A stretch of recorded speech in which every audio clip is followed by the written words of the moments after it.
오늘은 송년주일입니다.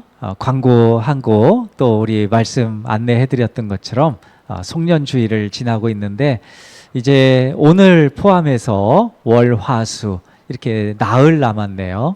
한 해가 이제 기울어가는 그런 한 해 가운데 끝자락에 있습니다. 한 해 가운데 우리 걸어오신 우리 성도님들 가운데 주님께서 부어주시는 그 위로와 소망이 넉넉히 더 크게 부어주시기를 간절히 소망하고 축복합니다.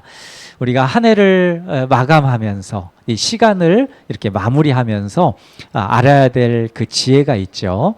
성경에서는 이 시간 그리고 날짜, 세월 이거에 대해서 어떻게 우리가 생각하고 어떤 태도, 어떻게 행동해야 되는지에 대한 지혜가 나와 있습니다.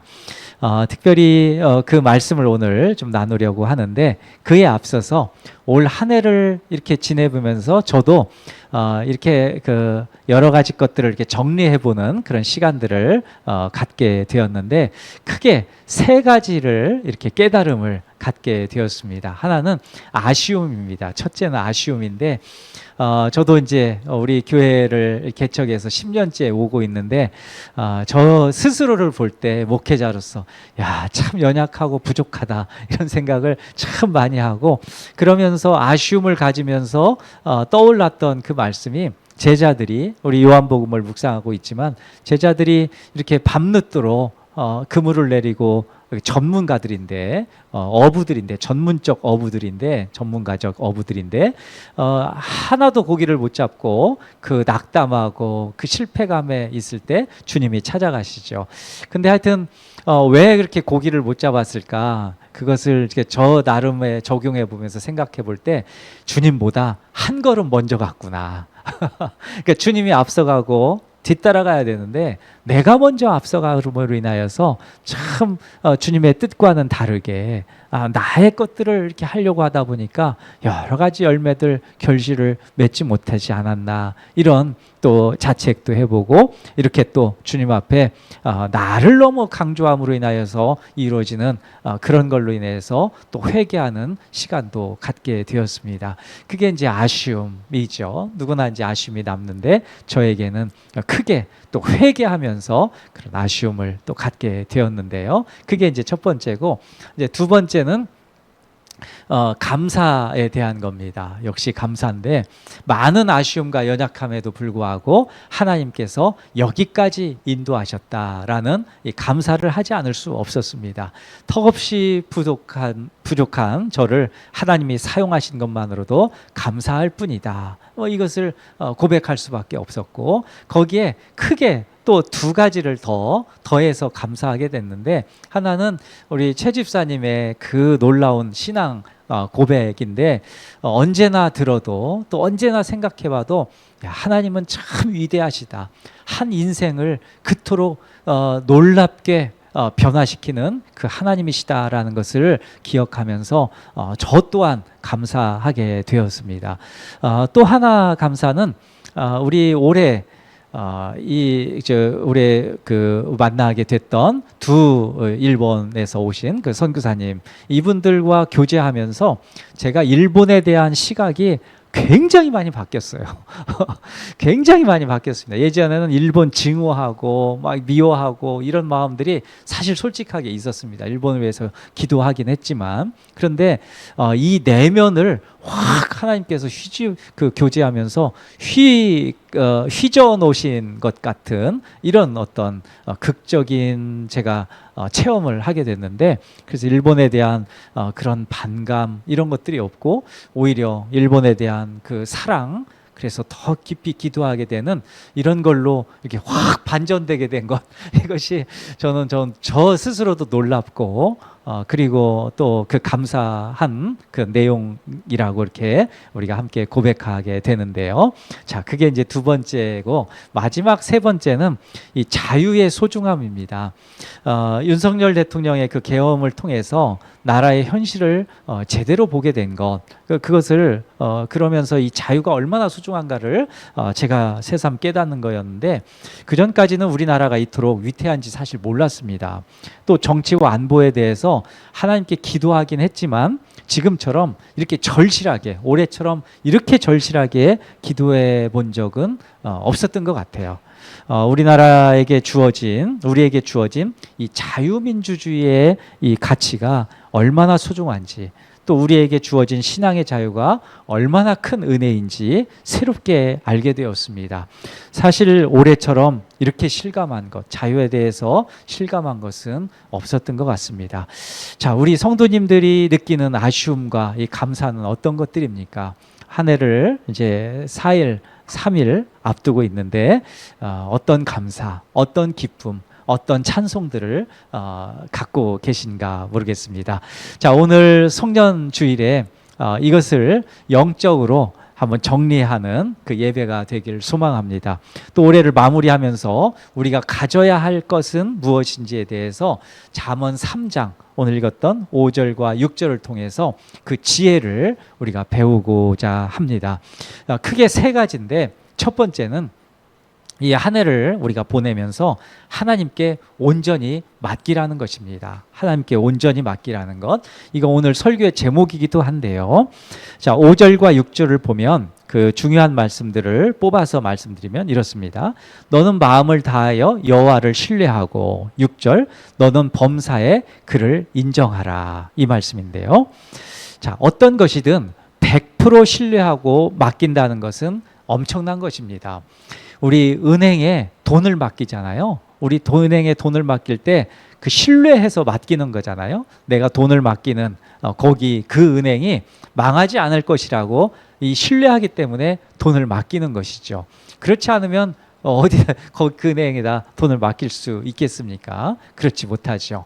자, 약속도 그렇죠. 누군가 약속을 할 때도 정해진 시간과 정해진 장소, 거기에서 그 사람과 만날 수 있다라는 신뢰가 있기 때문에 약속을 하는 것이죠. 그 시간과 장소로. 그것이 바로 신뢰인 것이죠. 근데 이것을 믿음이라는 영역으로 이렇게 가져와 보면은 좀 흥미로운 것들이 있는데, 자, 하나님께 맡긴다고 했을 때 앞서 설명한 이 신뢰가 바탕이 돼야 되죠. 내가 바라는 것을 하나님이 들어주실 것이라는 그 신뢰, 그것이죠. 그런데 하나님은 우리가 기도하고 우리가 바라고 이렇게 했을 때 하나님은 세 가지로 응답하시잖아요. 우리가 기도했을 때 하나는 예스, 그래, 내가 응답해 줄게 라고 하시는 거, 그것이 있고, 두 번째는 조금 기다려봐. 너무 섣불리게 그렇게 하지 말고 좀 기다려봐 라고 하는, 그 영어로 하면 웨이시죠. 좀 기다려라고 하는 그 말씀. 그리고 세 번째는 안 돼, no, 이렇게 말씀하시는 거죠. 그거 아니야, 이렇게 말씀하시는 거죠. 그러니까 어찌 보면 확률로 따져보면은 물론 기다려라는 말씀도 또 아니라고 하시는 말씀도 다 하나님의 기도의 응답이어서 하나님은 우리가 기도하는 거 100% 응답하시는 것이지만, 현실적으로 내 중심으로 얘기한다면은 어떤 보수적으로 본다면 3분의 1만 하나님이 응답하시는 거죠. 그렇지 않겠어요? 이게 아주 그냥 이해관계로만 이렇게 따져보면. 그리고 좀 기다려봐 라고 하는 것도 뭐 가능하게 하신다는 것도 있고, 또 기다렸다가 안 될 수도 있고 하지만, 그것도 응답이라고 봤을 때는 3분의 2 정도 응답받는 것 아닌가, 이렇게 생각될 수 있어요. 그 아주 인간적인 차원에서 제가 말씀을 드리는 거예요. 자, 이렇게 생각하면은 이렇게 생각하는 순간 하나님 앞에 이거 다 맡기기가 쉽지 않는 거예요. 그렇지 않겠어요? 이렇게 생각한다면, 내가 기도했는데, 내가 이거 하고 싶다고 하는데 하나님이 3분의 1 들어주시거나, 아니면 또 3분의 1은 좀 기다리라고 하시거나, 3분의 1은 아니라고 하시기 때문에 이거 확률적으로 별로 아니야. 그러니까 하나님한테 맡기는 것보다는 내가 한번 해버리고 마는 게 낫겠어, 이런 생각을 할 수도 있어요. 그런데 히브리서 11장 1절에는 이런 말씀이 있죠. 믿음장이라고 그러잖아요. 믿음은 바라는 것들의 실상이요 보지 못하는 것들의 증거니, 이런 말씀이 있지 않습니까? 근데 이것을 제가 이 말씀을 준비하다가 하나 흥미로운 것을 하나 이렇게 같이 접목하게 됐는데, 우리 수학 법칙 있잖아요. 수학. 우리 누구도 아는 거, 뭐 유치원생도 알려주면 알 수 있는 거, 1 더하기 2는 3. 요거 수학 법칙 있잖아요. 1 더하기 2는 3. 여기에다가 요걸 한번 믿음장 히브리서 11장 1절을 한번 대입해 보니까 아주 흥미로운 결과가 나오더라고요. 자, 3이라는 숫자 한번 잘 따라와 보세요. 생각을 3이라는 숫자를 믿음이라고 이렇게 생각해 봅시다. 그러니까 믿음은 히브리서 11장 1절에 의하면 1 더하기 2, 여기서 1은 바라는 것들의 실상, 그러니까 바라는 것, 이게 이제 1이고 그 더하기 2라고 했을 때 2는 보이지 않는 것, 이것이 이제 2예요. 그러니까 바라는 것, 보이지 않는 것, 이게 이제 믿음이라는 거죠. 믿음은 바라는 것 더하기 보이지 않는 것. 자, 이렇게 됩니다. 자, 여기까지는 이제 잘 기억이 되고 상상이 되시죠? 그런데 이것을 우리가 생각한 아까 말씀드렸던 인간적 차원으로 싹 가져오면은 이렇게 돼요. 자, 믿음이라고 딱 해놓고 네, 믿음입니다 이렇게 하고 바라는 것, 이걸 주어를 딱 바꾸는 거예요. 이게 이제 하나님이 바라는 것 이건데 주어를 나로 바꾸는 거예요. 내가 바라는 것 이렇게 되고 더하기 이 보이지 않는 것, 이건 하나님이 하셔서 증거로 보여주시겠다, 하나님이 일하시겠다는 거잖아요. 이것을 내가 상상하는 것, 그 주어를 바꿔서 내가 상상하는 것 이렇게 바꿔요. 그러면 같은 믿음인데 믿음은 내가 바라는 것 더하기 내가 상상하는 것 이렇게 돼요. 완전히 둔갑하죠. 그러니까 하나님이 바라고 하나님이 일하시고 증거하시는 게 아니라 내가 바라고 내가 상상하는 게 내 믿음이에요. 이렇게 이제 얘기가 되는 것이죠. 자, 이렇게 바뀌어 버리더라는 거죠. 순간적으로. 근데 이게 얼마나 우리가 여기에 능수능란하냐면 이렇게 바뀌는지도 몰라요. 바뀌는지도 모르고 이게 내 믿음이라고 이렇게 생각하는 거죠. 그러니까 히브리서 11장 1절을 지금 1 더하기 2는 3이라는 이 수학 법칙으로 이렇게 같이 대입해 봤는데 이렇게 우리 믿음이 이런 상태가 되다 보니까 하나님께 맡길 수가 없는 거예요. 그죠?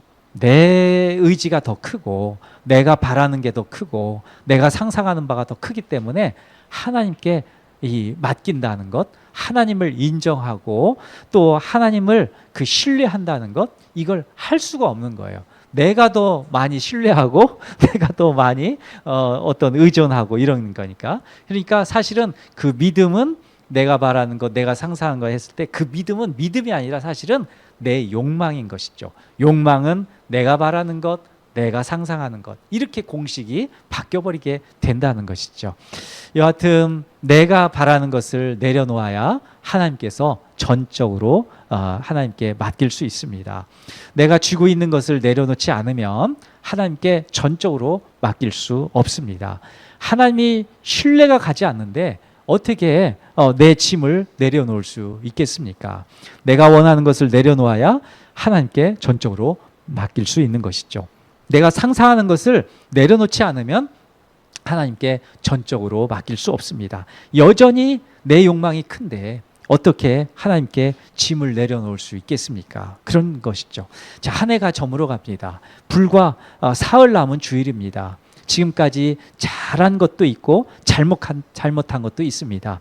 지금까지 그것을 끌고 왔다는 것은 사실 최선을 다했다는 것이죠. 그런데 이제는 내려놓을 때입니다. 그리고 전적으로 하나님께 맡길 때입니다. 이것이 믿음입니다. 이것이 하나님을 인정하는 것이고 하나님을 신뢰하는 것입니다. 지금 이 시점에서는 내가 바라는 것을 내려놓고 하나님이 원하시는 것을 붙잡아야 됩니다. 그래야 하나님께 온전히 맡길 수 있습니다.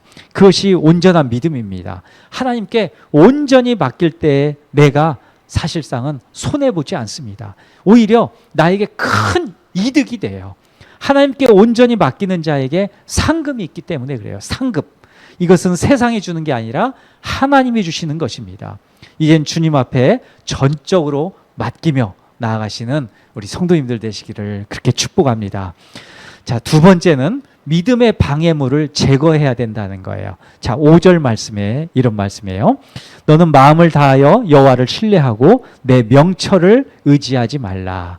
마지막 말씀, 내 명철을 의지하지 말라. 이 말씀인데 5절에서 이 명철이라는 것은 하나님이 주신 지혜, 하나님이 주신 그 명철, 이게 아니에요.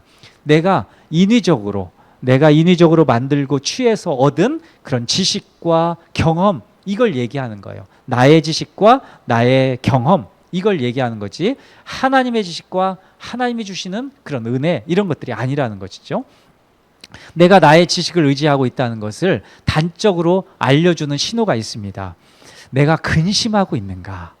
내가 뭔가를 계속해서 생각하면서 걱정하고 있는가? 이것을 보면 알아요.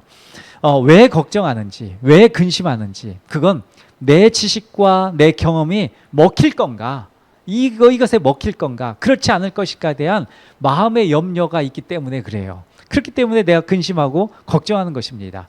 그러니까 근심, 걱정, 염려, 불안, 이런 것들은 믿음에 있어서 가장 믿음을 해롭게 만드는 방해물들이고 장애물들입니다. 이것을 제거해야 됩니다. 이런 것은 미래에 대한 것인데 장차 내가 그것을 해낼 수 있는가? 장차 내가 그것을 감당할 수 있는가? 장차 내가 그것을 이겨낼 수 있는가? 이런 것에 대한 염려가 가득 차면은 아무것도 할 수 없습니다. 기도도 안 나와요. 그리고 그런 염려, 우리 성도님들은 잘 아시겠지만 그런 근심이 가득 차면은 식욕도 떨어져요. 그리고 시편에도 나와 있지만 다윗 같은 경우에는 염려가 그렇게 사울 왕한테 쫓겨다니고 그럴 때 근심, 괴로움이 크니까 내 뼈가 상한다고 이렇게 또 시를 썼었잖아요.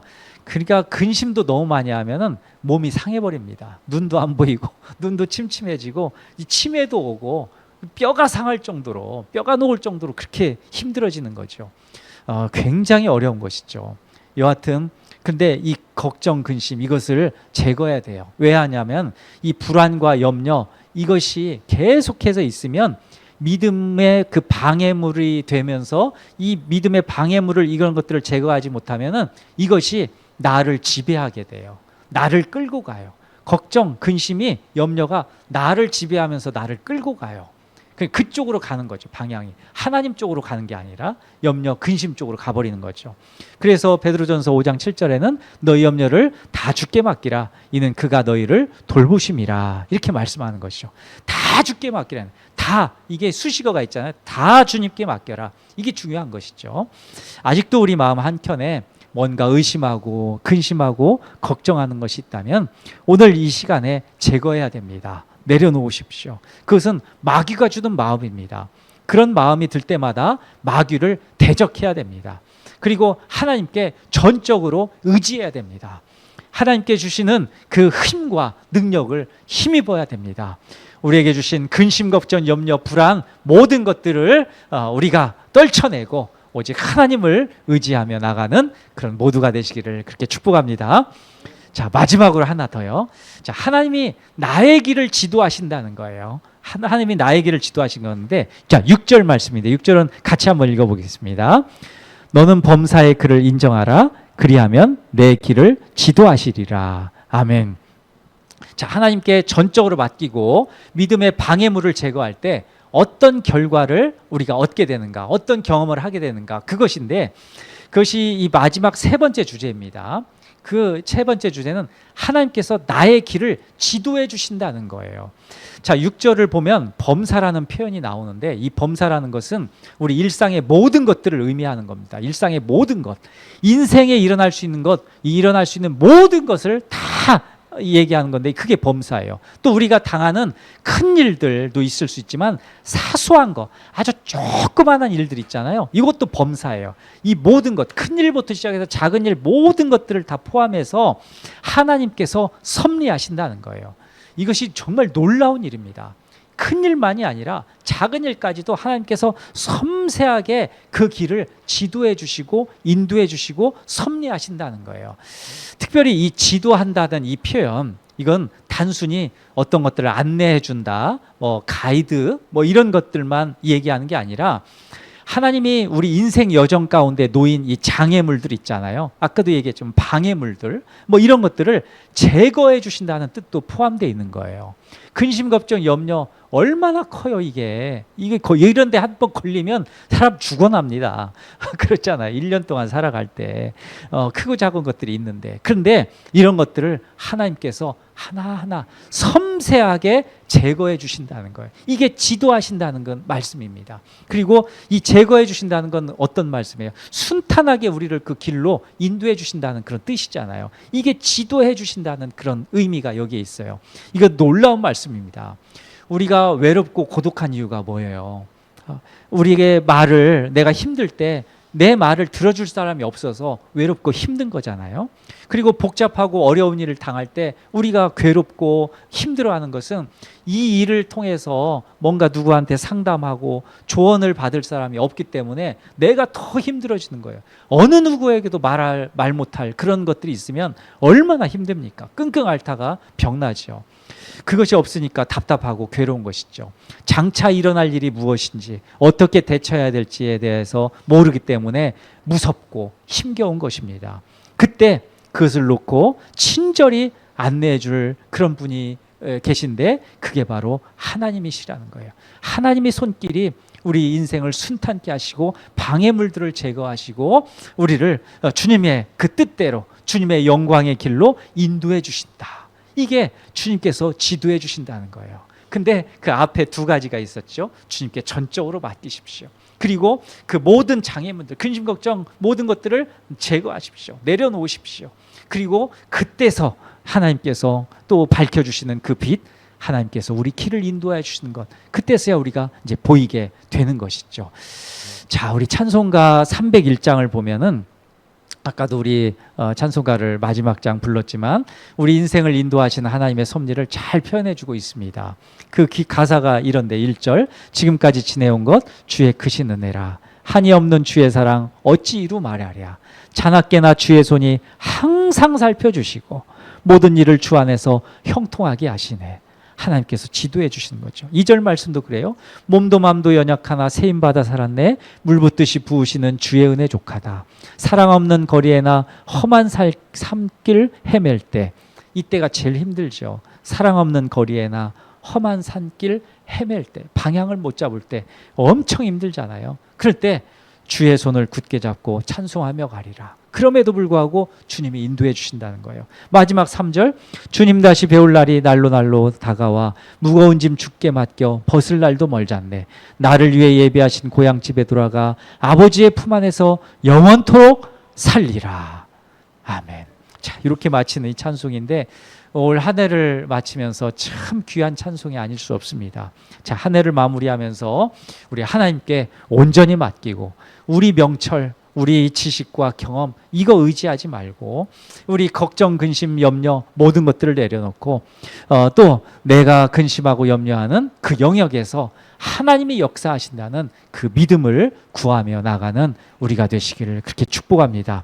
그때 하나님이 범사에 우리 삶을, 우리 인생을 지도하실 것입니다. 우리 장애물들을, 방해물들을 제거하시고 순탄하게 인도하실 것입니다. 우리 한 해 모든 것들을 마감하면서 걱정하지 마십시오. 근심하지 마십시오. 염려하지 마십시오. 불안에 떨지 마십시오. 주께서 지금까지 인도하신 주님이시기 때문에 앞으로도 주께서 인도하실 것입니다. 그리고 앞으로도 주님께서 그 성령으로 인도하시고 우리 손을 굳게 붙잡고 주님께서 지도하시며 우리를 인도하실 것입니다. 그 은혜 따라서 힘껏 용기 있게 담대하게 걸어가시는 우리 성도 여러분들 되시기를 축복합니다.